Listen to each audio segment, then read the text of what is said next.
বিশাল জলরাশির বঙ্গোপসাগর। এই বঙ্গোপসাগরের ৭১০ কিলোমিটার জুড়ে রয়েছে বাংলাদেশের উপকূলের লাখো জেলে ঝড় জলোচ্ছ্বাস উপেক্ষা করে মৎস্য আহরণ করে এই সমুদ্র থেকে মৎস্য আহরণ করতে গিয়ে নানা প্রাকৃতিক দুর্যোগের কবলে পড়ে মুহূর্তে বিবর্ণ হয়ে যায় জেলেদের জীবন।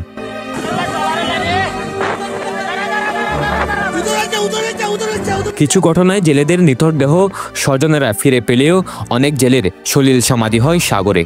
বছরের পর বছর অপেক্ষা করেও জেলেদের নিথর দেহটিও ফেরত পায় না পরিবার।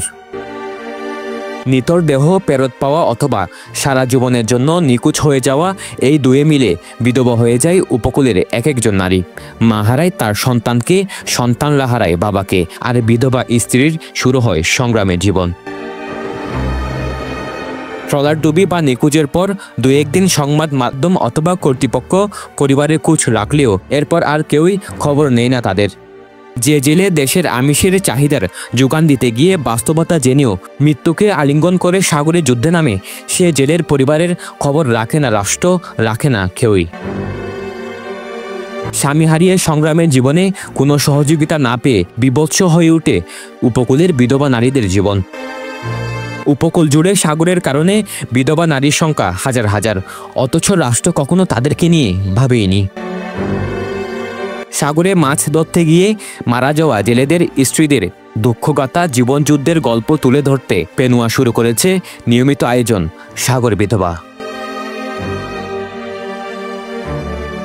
আমাদের সাগর বিধবার প্রথম পর্ব সাজিয়েছি কক্সবাজার শহরের নাজিরাটেকের কুলসুমা বেগমকে নিয়ে, যিনি বিয়ের ৮ বছরের মাথায় ট্রলার ডুবির ঘটনায় স্বামীকে হারিয়েছেন। রূপচাঁদা নিয়ে বাড়ি ফেরার কথা বলে বাড়ি থেকে বের হওয়া স্বামীর নিথর দেহ তাকে নিঃসঙ্গ করে দিয়েছে পৃথিবীতে। ৩ মেয়েকে নিয়ে বেঁচে থাকার লড়াইয়ে এখন ক্লান্তি ভুলে গেছেন কুলসুমা। স্বামীর মৃত্যুর পর কুলসুমার মাথায় ট্রলার মালিকের হাত বুলিয়ে দেওয়া ছাড়া কিছুই জুটেনি কপালে। তাহলে কিভাবে চলছে সাগর বিধবা কুলসুমার জীবন? চলুন আজ প্রথম পর্বে জানব তার গল্প।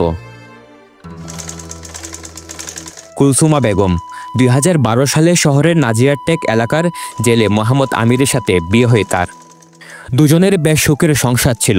সুখ দুঃখ নিয়ে ৮টি বছর একসাথে পার করে তারা। এর মধ্যে তাদের সংসারে আসে ফুটফুটে ৩ কন্যা সন্তান। অভাব থাকলেও যাদের নিয়ে সুখে ভরপুর ছিল জেলে আমিরের সংসার। কিন্তু হঠাৎ তাদের জীবনে নেমে আসে মহাপ্রলয়। এক আঘাতে তছনছ হয়ে যায় সাজানো সংসার। বছরটি ছিল ২০১৯ সাল। কুলসুমা ও আমিরের সংসার জীবন তখন ভালোই যাচ্ছিল।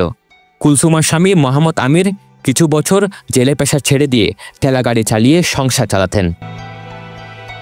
হঠাৎ আমির একদিন স্ত্রী কুলসুমাকে প্রস্তাব রাখলেন তিনি সাগরে যাবেন মাছ শিকারে। যাওয়ার আগে বলেছিলেন সাগর থেকে ফিরে এসে রূপচাঁদা মাছ এনে খাওয়াবে তার ৩ মেয়েকে। এই বলে বিদায় নিয়ে স্ত্রী ও অবুঝ কন্যাদের কাছ থেকে। কিন্তু কেই বা জানত এটি তার শেষ বিদায়। সাগরে গিয়ে প্রাকৃতিক দুর্যোগের কবলে পড়ে ট্রলার ডুবির ঘটনায় নিহত হয় জেলে আমির। রূপচাঁদা মাছ নিয়ে ফিরবেন বলে কথা দেওয়া আমিরের বাড়িতে নিথর দেহ। মুহূর্তেই রং হারায় কুলসুমার জীবন।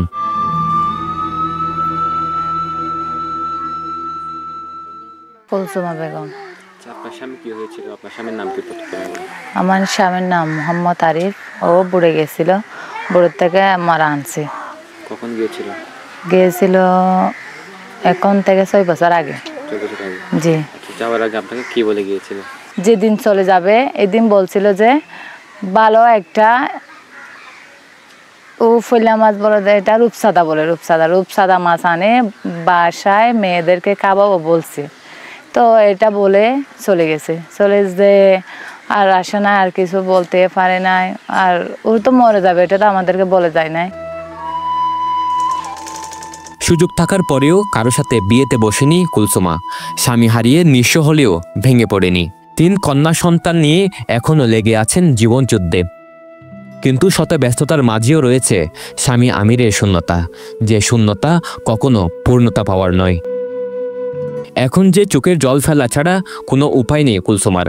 স্বামীর কথা মনে পড়লে চোখের জল মুছে কুলসুমা বেগম আবারও ব্যস্ত হয়ে পড়েন জীবন সংগ্রামে। স্বামী বেঁচে থাকতে বুঝেনি জীবনের বাস্তবতা। এখন কন্যাদের বড় করতে গিয়ে মাঝে মধ্যে হাঁপিয়ে ওঠেন কুলসুমা। সেলাই মেশিনে কাপড় সেলাই করে কোনো রকম জীবিকার সংস্থানে দিনরাত লেগে থাকেন তিনি। কুলসুমার 2 মেয়ে বর্তমানে এতিমখানায় পড়েন। স্বপ্ন আছে মেয়েদের পড়াশোনা করিয়ে মানুষ করার। এতে রাষ্ট্রের সহযোগিতা চান তিনি। আমার 3টা মেয়ে। কিভাবে চলেন সংসার? সংসার চালাই আমি, কিছু কাপড় আনি, বাসায় কাপড় বিক্রি করি। এখন দর্জি কাজ শিখতেছি, শিখা হলে আর মেয়েদেরকে অনেক সুখী করতে পারবো আর কি।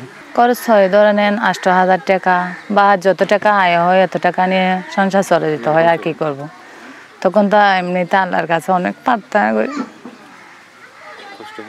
কষ্ট হয়, কষ্ট হলে আগে বুঝাবো, আল্লাহকে ধরে রাখছি, আর কি করব। দিনের বেলায় ব্যস্ত সময় কোনোভাবে পার হলেও রাত নেমে আসলে স্বামীর স্মৃতি অঝরে কাঁদায় কুলসুমাকে। দায়িত্ববান স্বামীর অভাব তাকে তাড়িয়ে বেড়ায়। স্বামী থাকতে কোনো কষ্ট হতো? কষ্ট হতো না। স্বামী তো এমনিতে কিছু না দিলেও তো কথা বলে এমনিতে শান্তি হয়ে যেতাম। এখন তো পারছি না, এখন কি করব, কাকে বলবো, বা কেউ দিলে বা দেবে, না দিলে তো এমনিতে কষ্টটা চেপে নিয়ে বসে থাকতে হয়। কুলসুমার প্রতিবেশীরা যে যেভাবে পারে সহযোগিতার হাত বাড়িয়ে দিচ্ছে। তারা বলছেন কুলসুমার ছোট্ট কাপড়ের ব্যবসায় 3 মেয়ের ভরণ পোষণের দায়িত্ব পালন খুব কষ্টের। সেলাই কাজও শিখাইছি, কিছু কিছু শিখছে, আর কিছু কিছু এখনো শিখাই। কাপড় বিক্রি করে অল্প স্বল্প আনি, মানে মার্কেট থেকে বিক্রি করে চলে আর কি। কষ্ট তো হবেই, আর না থাকলে কিছু না থাকলে আর আমরাও চাই দেখি, আর আমরা মিলামিশি করে চলে যাই আর কি। মানুষের আমিষের চাহিদা পূরণে সাগরে গিয়ে না ফেরা এসব জেলে পরিবারের চাহিদা কখনোই পূরণ হয় না। একটি জেলের মৃত্যু পুরো পরিবারকে নিস্তব্ধ করে দেয়, আর সাগরে স্বামীহারা স্ত্রী আজীবন থেকে যায় সাগরে বিধবা। সরোয়ার সাকিব, পেনুয়া নিউজ।